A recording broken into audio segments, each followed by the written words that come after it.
dear colleague, Andrew Gustell, and Andrew is director of our Wake Forest University Museum of Anthropology that has just moved, and we are so excited to come and visit you, Andrew.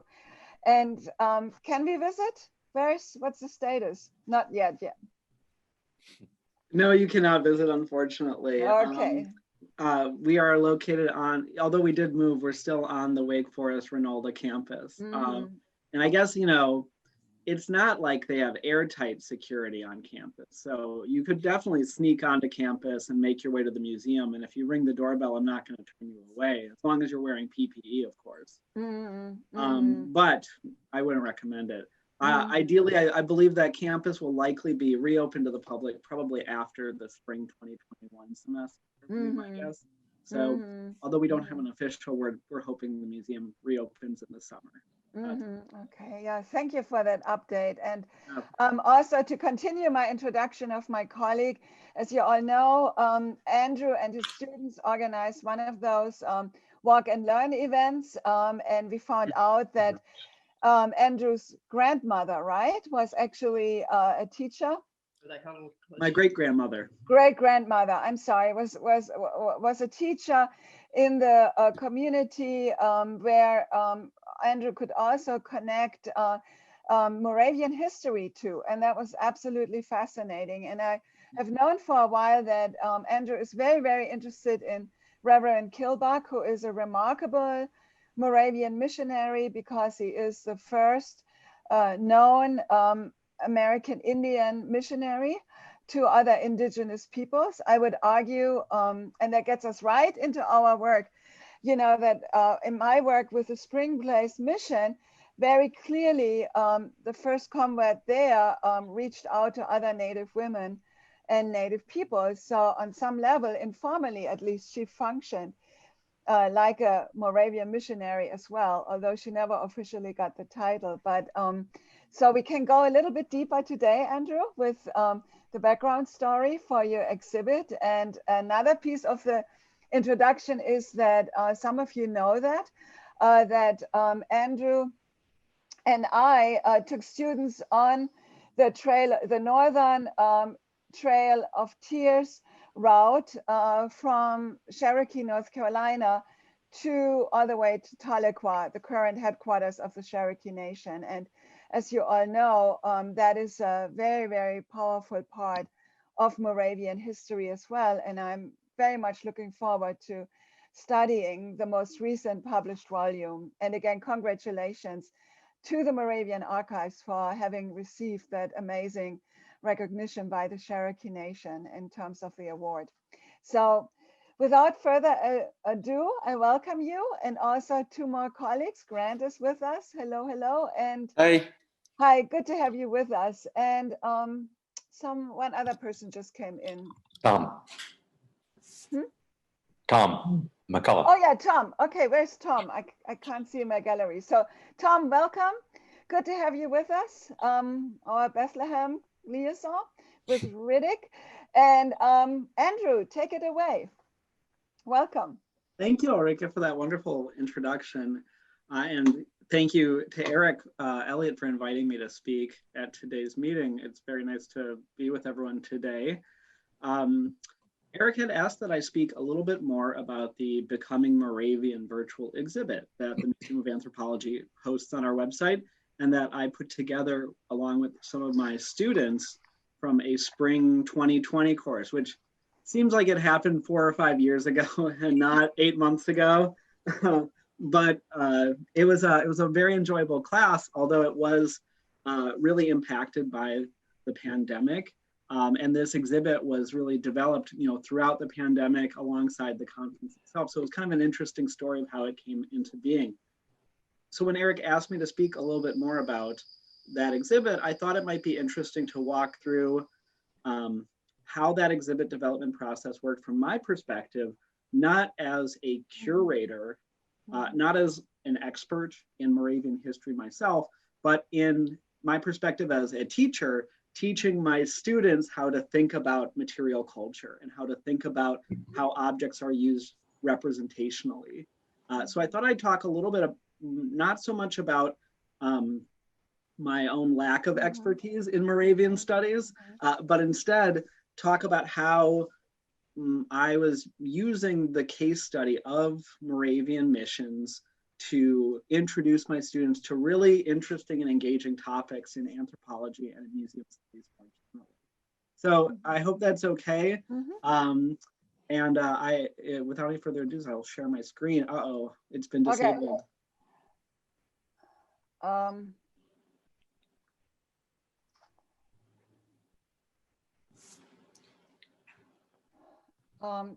Eric would need to do that. I don't see that I can do a share screen forever. Let me see. Let me try this, Andrew. Okay.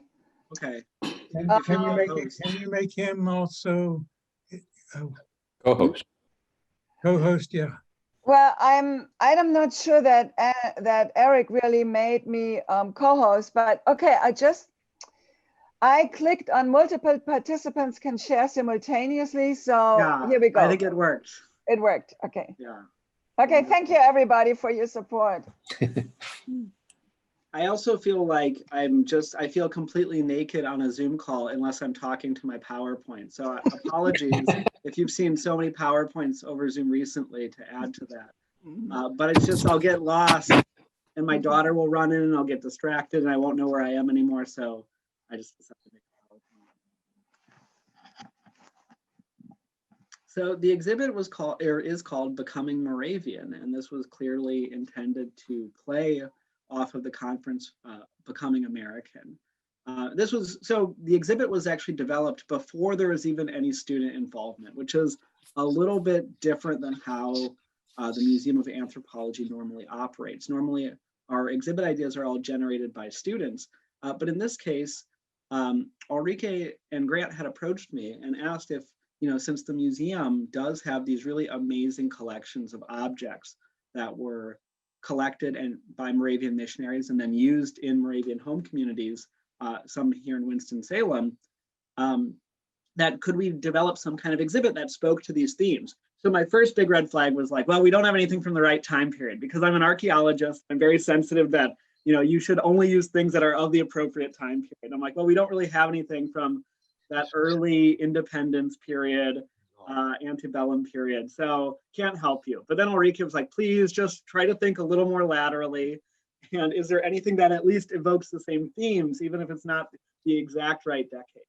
And I said, fine, we can do that. And so I looked at the Moravian Missionary collection, which mostly comes from the late 19th century and early 20th century, and thought, well, what are the themes of the Becoming American conference, and is there anything that could resonate with them? So let me back up a little bit and explain a little bit about that missionary collection in case you're not familiar with our story.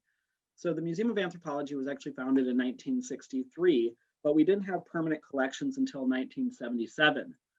After that, the museum started to intentionally acquire collections, and as part of this initiative and the museum's good relationships with other collecting institutions in the area, they formed an agreement with the Wachovia Historical Society in 1984 to maintain long-term conservation of their ethnographic collection.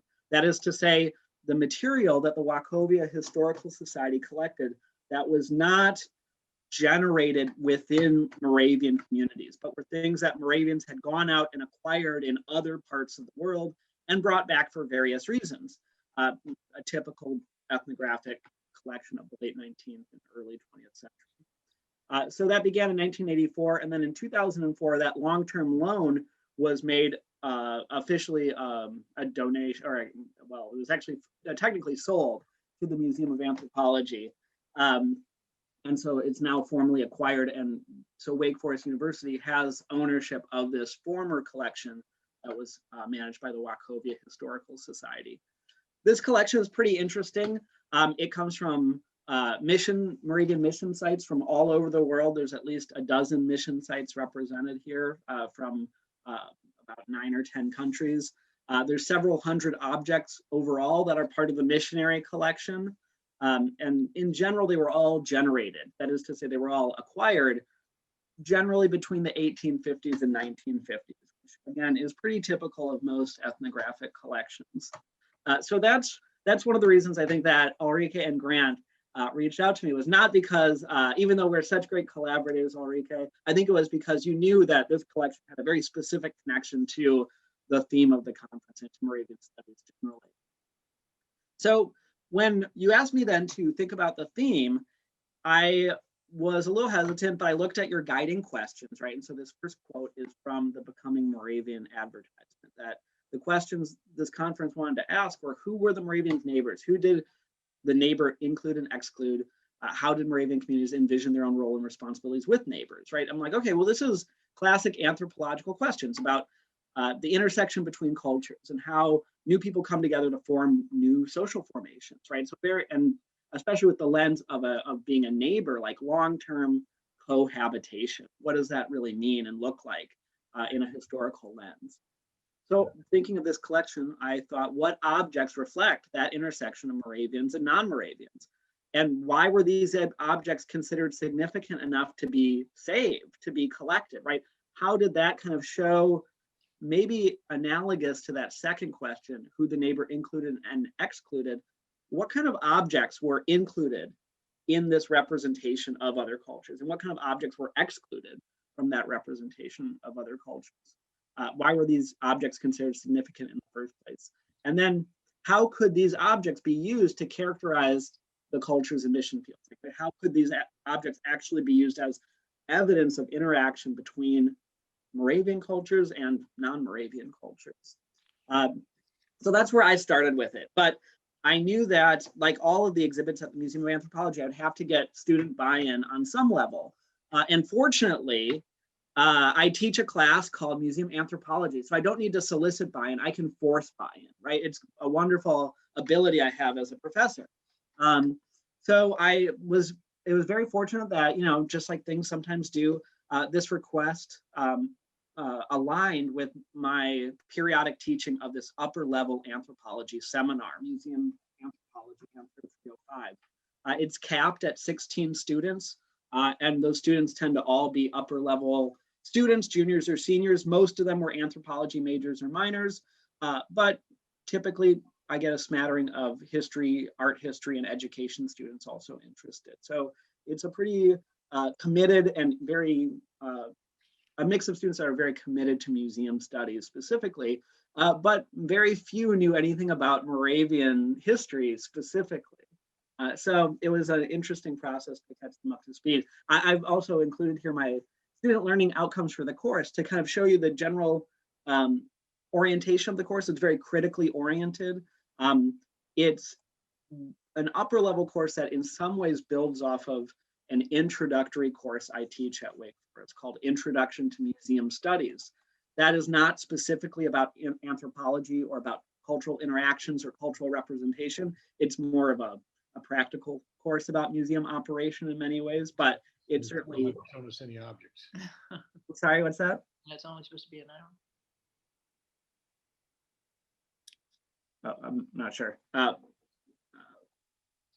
However, while it was a great course and I had a lot of great plans laid out for it, including students participating in this research project and creating an exhibit, after Ulrike and Grant asked if I could create the exhibit, I immediately knew I wanted to reach out to partners in the Moravian studies world. So I talked with Eric Elliott about if the Museum of Anthropology might curate the exhibit with our collections, but have the exhibit hosted by the archives in that front entrance hallway display area, which he was very open to. And so we are going to have students researching the objects, creating exhibits, interpretives, object labels about those objects, and actually helping with the installation of the exhibit in that gallery. And then during the conference, we were going to have students actually posted in the gallery because one of the things they learn is how to think about how museum visitors use exhibits. And so they were going to be passively observing visitor behavior as well as soliciting conference participants to share their own feelings about these objects, about how these objects, like how they resonated with them. So there's going to be a lot of data collection on both quantitative, qualitative, kind of behavioral levels. It's going to be great. Of course, then COVID-19 pandemic happened. And March 15th, all of our classes switched to remote learning. That meant all of our site visits were canceled. We had a trip planned for and paid for to take 12 students to Washington, D.C. for a weekend to go to the Smithsonian. That, of course, was canceled. The physical exhibit in the Moravian Archives was canceled. Any kind of in-person visit or observation was canceled. So just a lot of components of this course had to kind of get radically altered. And of course, this exhibit was initially prompted by the Becoming a Moravian conference, which was delayed and also changed into a virtual format. Nonetheless, student research progressed, right? All professors, and I thought, in general, I thought we did a pretty good job of pivoting and coming up with new ways of teaching the same kind of ideas, how to maintain those same student learning outcomes, but with just like completely different activities that no one had planned out yet. And so, like many professors, I thought the best way forward was to keep going with some of the same ideas we have and just pivoting the format, trying to be more inclusive, less kind of hard-nosed about formats and requirements, and just trying to like get the main ideas out there. And this exhibit project, researching missionary collections, was still a very valuable project to the students. So we continued on with student research of the exhibit, and we quickly talked with Ulrike and Grant and Eric about pivoting to a virtual exhibit to match the virtual conference and what that might look like. So the students knew that their research, although not translating into a physical exhibit, would still be a public exhibit in some format. So there was always that idea that this was going to be an authentic genre of writing, that this wasn't just an essay for an essay's sake or for my sake, but that this would be going out into the world, which I always like to include with my students' writing so that they do feel like that there's real stakes. And it doesn't always get them to rise to the occasion, but I feel like it must do a little bit more often than not. Some of this was basic object research, learning about the origin of the object, what it was, who made it, when they made it, how it might have been used, what it even was made out of. Those were kind of basic formal questions that had to be answered. They also wanted to look at some of the social context surrounding the object. So when was this object collected, right? Not just when was it made, but when did it intersect with Moravian history, right? When did it start to become an object that would be included in an exhibit on Moravian history even? So what was that interaction look like? When was it then sent from the missionary to a mission patron, which is virtually, which is more or less the history for every single object in the exhibit, was that it was collected by a mission at a mission site and sent to a patron back in Salem, typically, but that's not always assured. It could have been another Moravian community as well. And then finally, how did it get donated from that patron to the Wachovia Historical Society? So tracing the provenance of the object as well as looking at its formal properties. From there, the students then had to think about how this exhibit would be represented to the public, right? How those steps of exhibit development, conducting provenance research, reviewing secondary sources about Moravian mission history.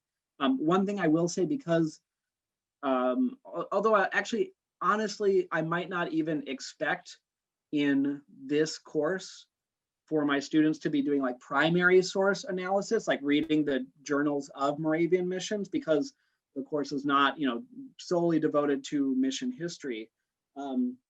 While they don't consult primary sources, that's certainly something that I was cognizant of, and it is a limitation within, what student curators are able to do, right? Student curators are not experts. They are learning the content while they're even learning the skill set of representing it. So that is one limitation, is that their exhibit development process was mostly based off of secondary sources of Moravian mission history.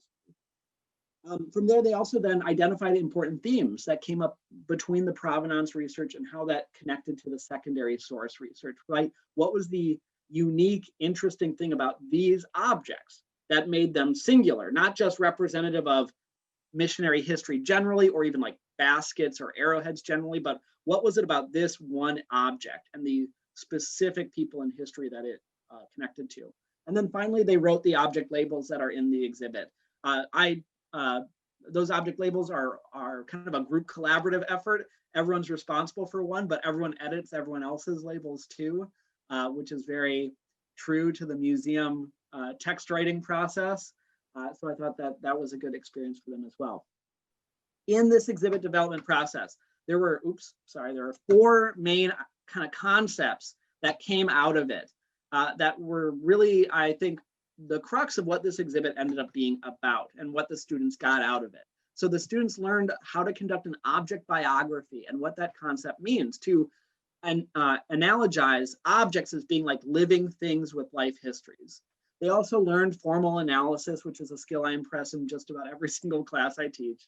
And then they also learned a lot about 19th century history, specifically Moravian history, but then also the history of lecture circuits in general. This was kind of a surprise topic,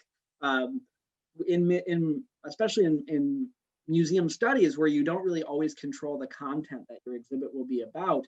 You learn a lot of like really niche little areas and factoids. And one of the things that came up in class discussions that people were very interested in, and I would love to study more about, was the 19th century world of lecture circuits in the US, and how that popularized people's ideas of different cultures around the world, right? How that kind of cultural representation worked alongside things like illustrations, right? In this case, very early photography, as well as things like traveling sideshows or like Barnum style freak shows, those kind of things.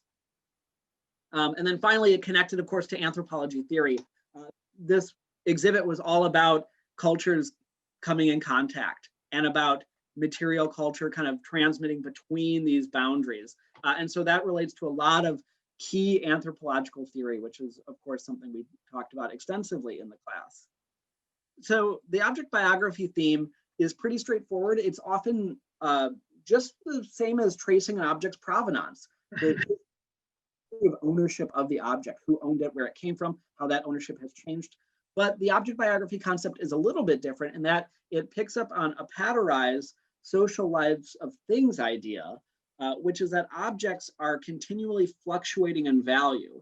And that value doesn't just mean like a continuum of wealth, but it could also mean like how an object is even ascribed, whether it is alienable or inalienable, whether that object can even be like legitimately transmitted to something else. These are like the meanings and behaviors that objects kind of pick up as they change in life, right? A classic example is like an heirloom. It starts off as just a utilitarian object, but over time and its collection of meaning, it becomes something inalienable to the family that possesses it, right? Even though it might just be a teacup, right? Not even necessarily a great cup. Maybe not even a functional one anymore.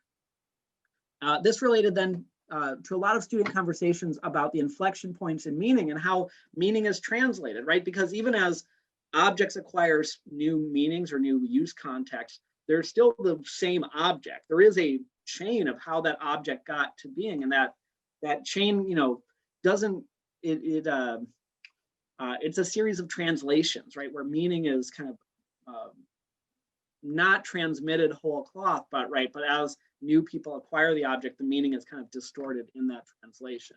So that was a huge conversation about a lot of these objects, how we could how could we use 19th century ethnography or early 20th century ethnography to make analogies to these objects, right? How could we layer those same meanings onto these when that we don't necessarily have the exact records for these specific objects, right? So a lot of it was trying to kind of come up with those answers or solutions to those questions. And of course, a lot of it was then talking about historical and cultural relativism, how if the end goal of this research is to make something intelligible to contemporary museum visitors, and the Museum of Anthropology's main target demographic is 5th graders. So how can we make all of these ideas intelligible to 5th graders, right? How can we perform not only that cognitive translation, but just the cultural and historical difference between 5th graders living in 2020, right? And the meaning of like utilitarian objects to a Surinamese community in the 1880s, right? Like, how do we bridge the gulf of value and meaning between those objects and present day people? Formal analysis, I was trained as an archaeologist when I did my PhD, so I love looking at objects, thinking about morphology, their size, their shape, their material, their color, their composition, how they articulate. how people put things together, how people rip things apart, how time, entropy is real and everything's always breaking down. I like to think about those kind of things, and the students are required to do pretty exhaustive descriptions of all of the objects that they studied. So that was actually a big part of their learning too, was learning how to describe objects, which is sometimes like pulling teeth for students. You get them to describe something in front of you, and if they look at these ivory toggles from the Arctic, they might look at them and be like, well, it's white. End of description. So, trying to get them to use all of their visual vocabulary to describe something is a big part of it. Moving on to symbolism, talking about different kinds of symbolism, whether they're arbitrary or iconic signs, whether these signs are indexing different kind of natural or metaphorical associations, as well as, of course, thinking about the function of objects, what is used, whether that use can be observed, whether it can only be inferred, or whether that use, like so many museum objects, is only known through analogy, right? Analogy to something else that was observed. These ivory toggles, we've never saw them being used in the Arctic. There's no record that they were ever used in the Arctic, but based on known examples that have been documented, right, we actually have an idea of what they are, even though the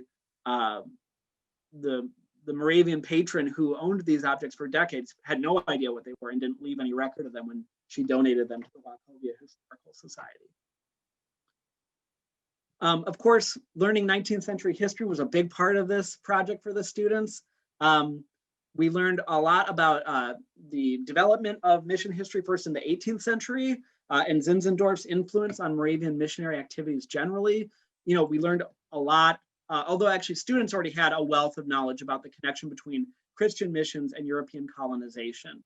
Although in some cases, that link was even made startlingly apparent to the students who didn't, maybe connect it as much to American colonization either, especially with the example, and this was something I shared at the Walk and Learn at the conference about Alaskan colonization, was how explicit church organizations were involved in the colonization of Alaska, where the US government basically said, we can't afford to pay to colonize this new territory. We want the churches to go out and do it for us. And in exchange, we'll give you enormous latitude over education and commerce in the territory. So, there were some examples that even kind of were surprising to the students who have been studying these issues for several years in their other coursework.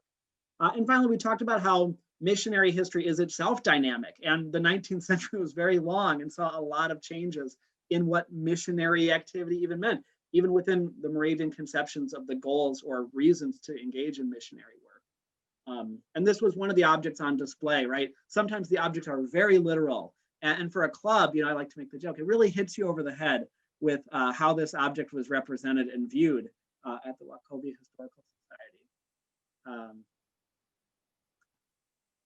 Lecture circuits was the big kind of new topic of interest to me about the 19th century. Of course, there's the story, and again, we didn't hunt down a lot of primary source evidence, so I don't know how apocryphal this is or not, but Count Zinzendorf was made aware at least of Pak and Chippewa, two Greenland indigenous people who traveled throughout Europe, beginning in Denmark and then traveling throughout the rest of Europe in the 1720s, going on these lecture circuits talking about Greenland. And this was one of Zinzendorf's initial inspirations to pursue missionary activities in the Arctic.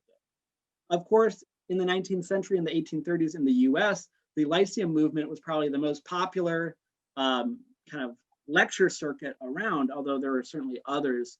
And those also dovetail with church organizations, especially in rural areas where churches were the primary meeting points anyway. You also have to think about the 1830s as being the same time that there are already traveling art exhibits. I'm sure some of you were able to attend the Gallery of the Louvre exhibition at the Renolda House a few years ago. That is also in the 1830s, traveling throughout the United States, right? A nickel a gander to see, the treasures of France right here in the US. So this is the age of traveling lecture circuits. And I become really interested because of this project, on a personal level, how did this in the US context, how did these mid-19th century lecture circuits, how did those influence people's ideas of other cultures? And what kind of evidence or props were lecturers relying on? Because at the same time, just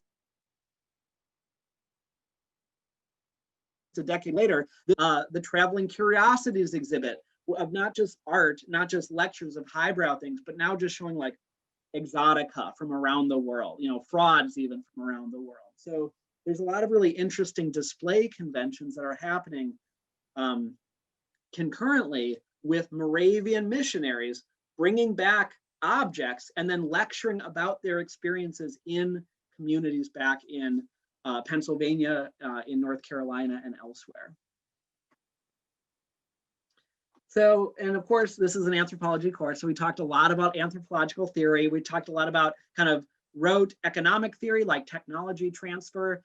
Why were the Moravians missionaries? Why are so many objects collected and then described later in very valorous utilitarian terms? I mean, these early missionaries collected tons of models of architecture and vehicles, all kinds, like these really like, and they were all very precisely put together, a lot of skill and insight into the engineering of these materials. The Moravians were really interested in showing how like technologically sophisticated and inventive the people that they were that they were proselytizing among were. So we talked about that in terms of like this idea of technology transfer in the intersection of different cultures. We also talked about how, with the example of these moccasins in the middle, of how material culture can also be used to maintain identity through stylistic distinction. So these are moccasins that were created in Bethel, Alaska, but they're not a style that's actually used among Yupik people. Rather, this is an Eastern woodland style of moccasin that would have been kind of more typical among Kilbuck's own Lenape culture. And so, this object, although we don't have a lot of backstory for it, a lot of actual recorded material on it, it's really enigmatic that it would come from Southwest Alaska, but still have this really distinct style differentiation. I keep seeing a flashing note on my screen, so if people are leaving text comments, unfortunately, I'm not going to be able to see them. But I'm sorry if I am too imposing. Please feel free. No. I can briefly, Andrew, if you would like me, I can briefly tell you what we are talking about. And so we all seem to be fascinated by the concept of lecture circuits. And I think that opens up a whole new dimension to think about the circulation of information and also the back and forth. And so between indigenous peoples who were very actively taking the stage to self-represent, and so there are two comments, one by me, that one of the Cherokee students of the Spring Place mission actually went on a highly regarded lecture tour in the Northeast to fight the removal. And there were other Cherokee who would also do the same, but they were from other mission schools. And then Dave Bloom pointed out very interestingly that, and it flows all across the Atlantic, right? That there were European touring musicians who also came to the US, and they went on their own circuit of musical performances. So I think I see another conference in the works. Yeah. This is such an amazing topic. And Riddick just commented, let me just read it to you if that's okay. So Riddick writes, in some ways, Moravian missionary furloughs were opportunities for lectures in the congregations that were supporting missions. Absolutely good point. And I think it was then also a way for fundraising, because the missions were always struggling financially. It was a huge fundraising opportunity. I mean, and that's what a big part of these objects. And so that's why I brought up the lecture circuit and how I think fundamental it is to understanding these objects.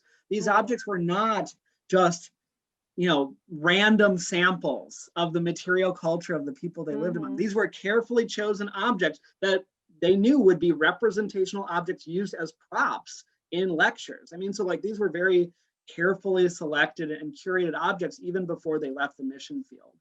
And so that's what I think one of the big revelations that my students and I had in our conversations was just, these objects are kind of being twice curated. We're curating them, but the missionaries had already curated them.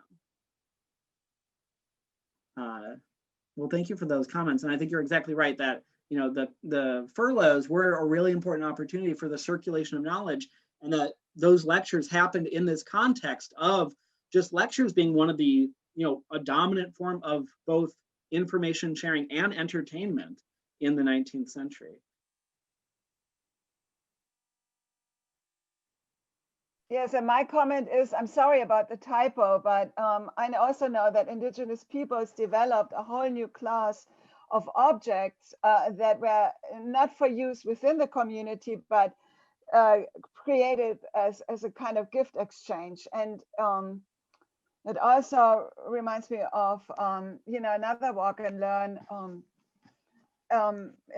piece of information we got from the museum over at Old Salem of Southern decorative arts, the making of Moravian peace pipes with a blade attached to it. And those were also new objects that support the lecture circuit, I think, and exchange circuit.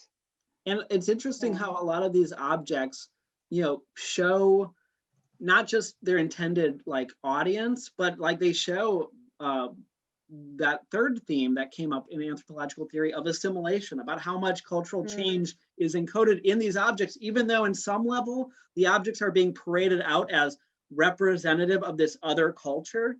But this last object, this gourd vessel, I think is a very significant object, even though it was quite plain initially. It's a painted gourd. It's got a sgraffito effect on it. And if you can see, there's a bird figure. It's a repeating pattern of a bird figure and then a female figure. And the female figure has long hair and is wearing a dress. And it's being this gourd cup in the context of the 19th century, the late 19th century when it was collected, right? These cups were being shown as how primitive and how different culture in Nicaragua was. Just how unusual it would be to have this kind of natural gourd cup with this kind of geometric tribal painting on it. I mean, it just would have been held up as evidence of the difference between Moravian and in this case, Mosquito culture. However, the active assimilation comes in, and that the dress, the hairstyle are already incredibly European conventions on indigenous Mosquito identities that wouldn't have been current even 20, 30, 40 years before the gourd was created. So even though on some level, right, the gourd is likely being used as a symbol of cultural difference, it's also a symbol of cultural assimilation. So those are kind of some of the ways that the students in our conversations were connecting material culture to these larger kind of anthropological theory. So the ultimate exhibit, it ended up being about 23 objects because some labels included more than one object to talk about them. We also, even though we were no longer cited at the Moravian archives, we wanted to maintain that connection somehow. And so Eric was kind enough to look through the archives and send us some images that we could pair on the website with each of these different field sites. It was organized into 5 groups, each around a different mission field. And then finally, each student was responsible for writing one piece of museum text. Please, I hope you've already looked at it.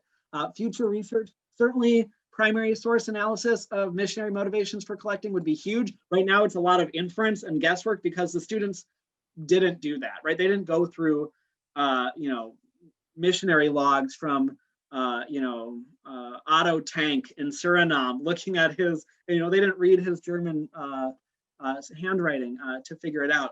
That would just be a little bit beyond a 1 semester length course that isn't expressly focused on Moravian history, but it's certainly a clearer way that this exhibit would be improved.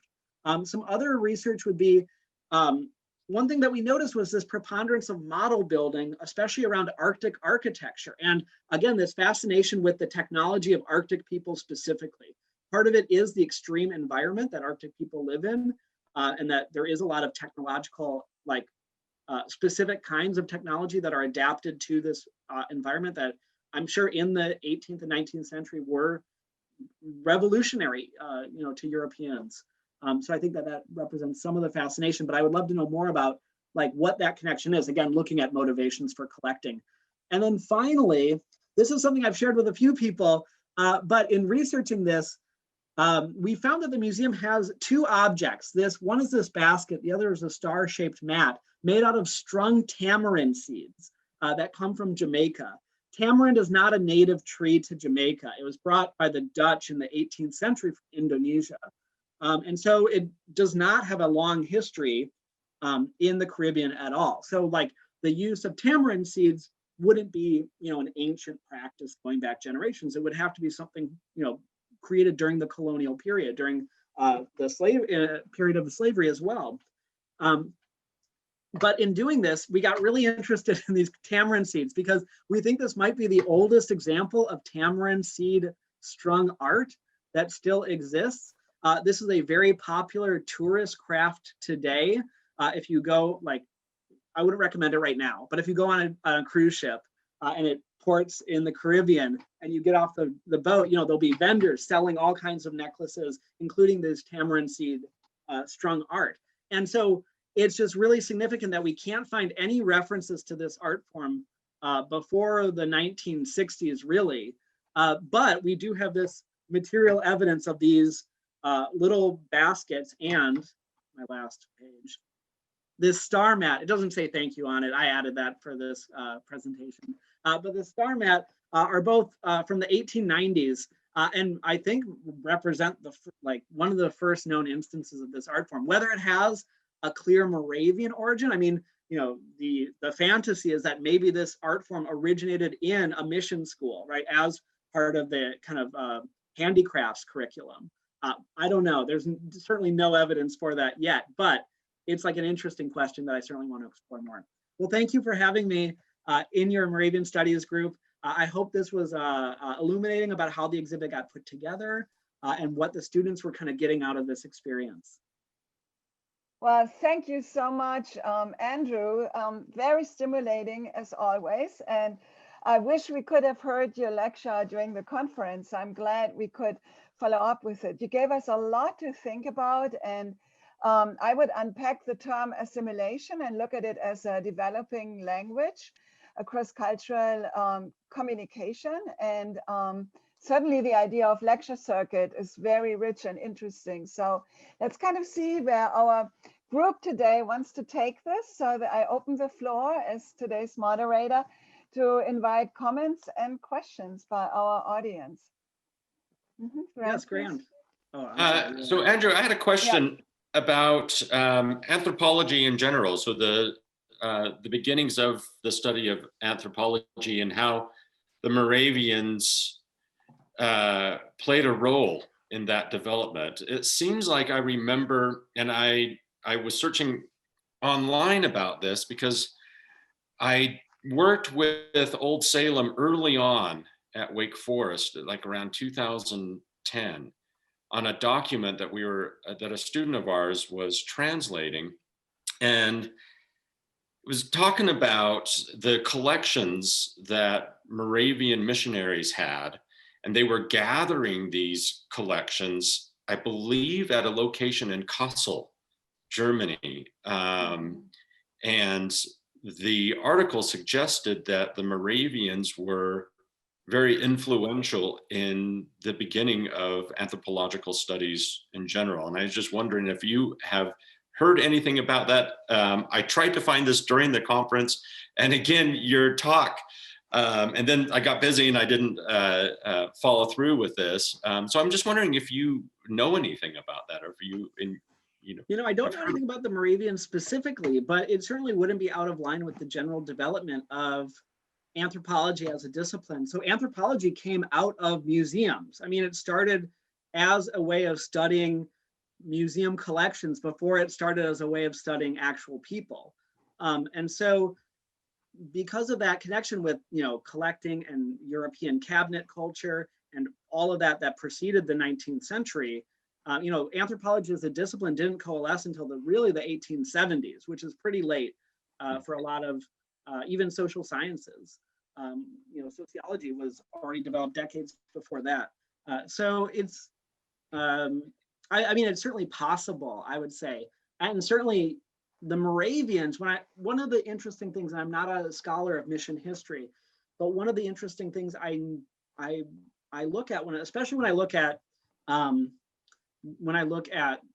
Surinamese mission and the Yupik mission in Alaska, was how much the Moravian missionaries learned local languages and cultural practices before proselytizing, which was, I mean, pretty revolutionary in terms, because I mean, I think a lot of other missionary sects had a much more paternalistic idea that, you know, there has to be a negation of the native culture before learning can take place, right? Well, and this I mean, was maybe a different point of view. And I'm sorry, Ulrike, go ahead. I know I'm probably getting some of this inaccurately, but the connection to anthropology is that mode and about the same time that it's happening, parallels like ethnographers who are going out and be like, hey, maybe we should learn the language of the people that we're making these broad generalizations about, you know?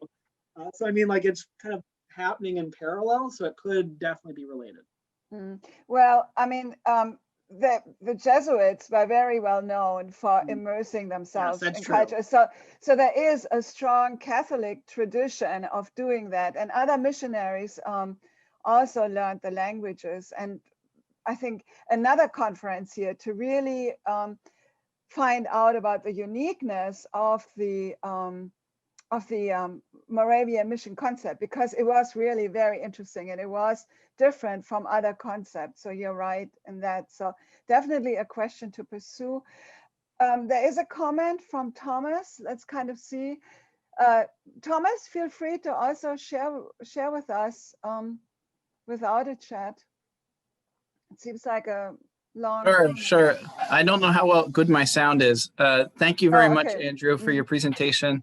It brought to mind, just with the question that was asked earlier, that some early works by Moravian ministers, in some cases, I don't think Oldendorp was a Moravian minister, but he was a member of the Moravian Church.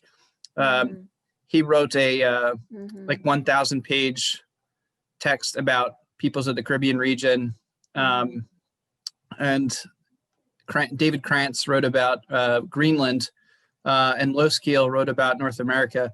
And while those books were largely about Moravian missionary efforts among peoples in those regions, they were, I mean, like I said, largely hagiographic, the books, but they are ethnography focused, and I think still used in that regard today, those early works. Yeah, and there's been a couple more comments of other writers. And, you know, one of the interesting questions, and I actually thought about this with Eric Elliott's previous exhibit on Moravian botany that was at the Moravian Archives, was how much of these kind of academic writings are because they're missionaries or because Moravians were just very involved in the actual like scientific culture of their time period, right? I mean, like many Moravians and missionaries especially were just also natural historians. So there's like an enormous amount of overlap. I see that generated some questions. Dave, I saw your hand first. You have to unmute yourself though. And then Riddick after Dave. Moravian cleric, British, Christian Ignatius Latrobe, also composer, made a trip to South Africa on church business in 1813 or so, and brought back, you were talking about the natural history cabinet practice in the late 18th century and 19th century, and brought back things from South Africa to give to the schools at the German Moravian schools for their natural history collection. So there is that practice even in the early 19th century. Oh yeah, I mean, natural history collecting was well underway even in the 17th century. And so, I mean, like the Moravians would have, I mean, as many Moravians were, they were highly educated, they were actively involved in scholarly communities, and that kind of collecting activity would have been a very natural extension of all of their other academic activities of the time period. Well, thank you so much for all of your questions today. Oh, Rick, I'm sorry, not Riddick. Riddick, yeah. Yeah, so thank you, Andrew, once again for your presentation. I found it quite interesting, and it just makes me realize once again the value of what we're doing, just, you look at all the stuff that's going on in the comment, it's like, oh yeah, that reminds me of, and what about? So thank you for this, and thanks to this group for the opportunity to be able to do this. Picking up on what Dave said, and I can't even remember what I was going to say now because I got so sidetracked on these two things. But the mission that Dave mentioned with the Latrobe in South Africa, that's the lecture that will be the Moravian Historical Society lecture at the end of the Bethlehem conference that some of you are presenting at, and I hope everybody will attend. So it was just interesting to hear Dave make that comment. And, oh, yes. So Ulrika, your question about how much of this is assimilation and how much of it's cross-cultural communication and stuff like that. One of the interesting things about Zeisberger is to look at the way his language changes in the course of his diaries. So he goes from using perfectly good, they're perfectly good German words for things, and over time he stops using them. Even though he's writing in German, he starts adopting either English terms or Native American terms.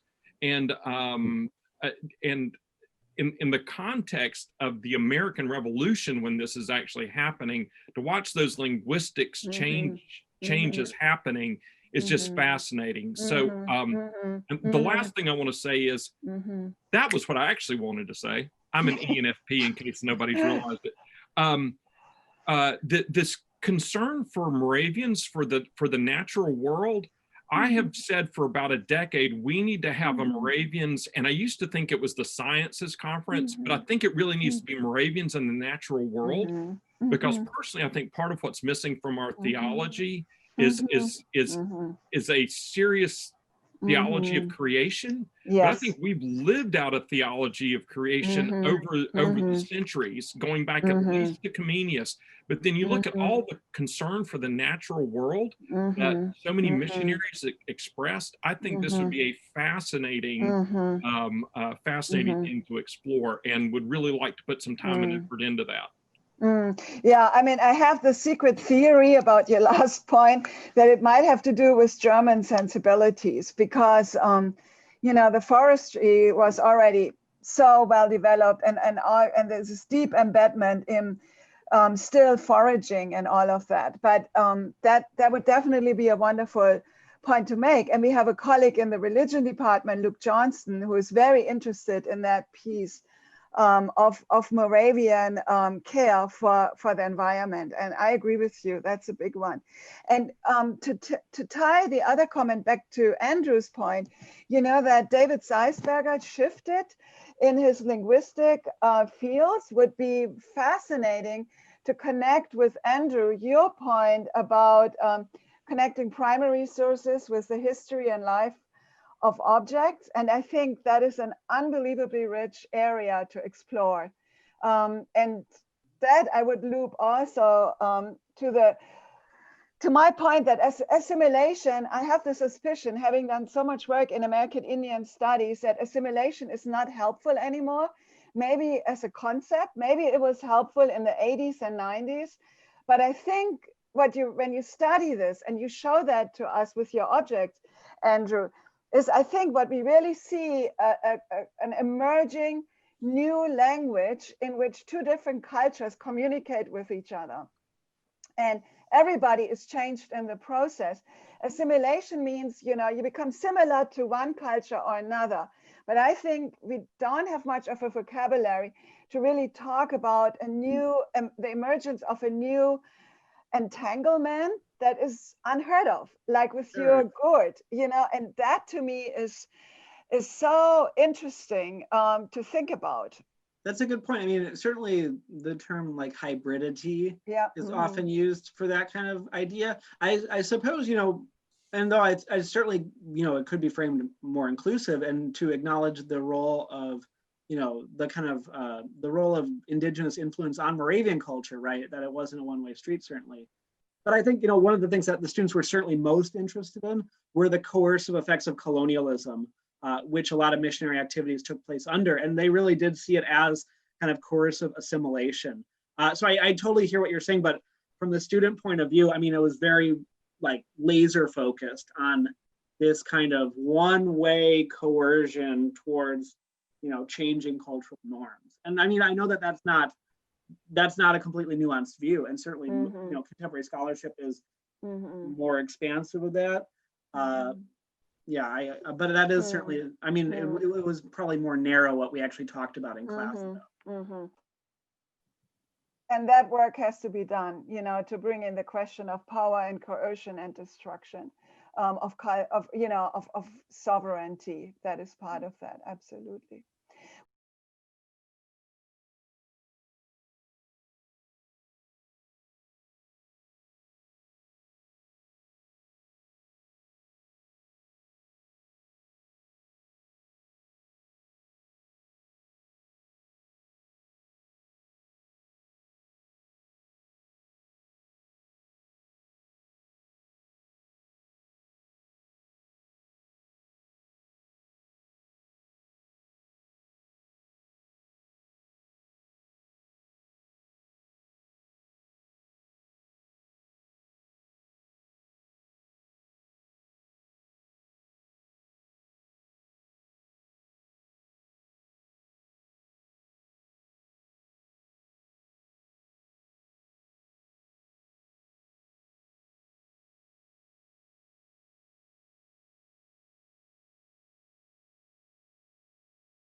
out with Peggy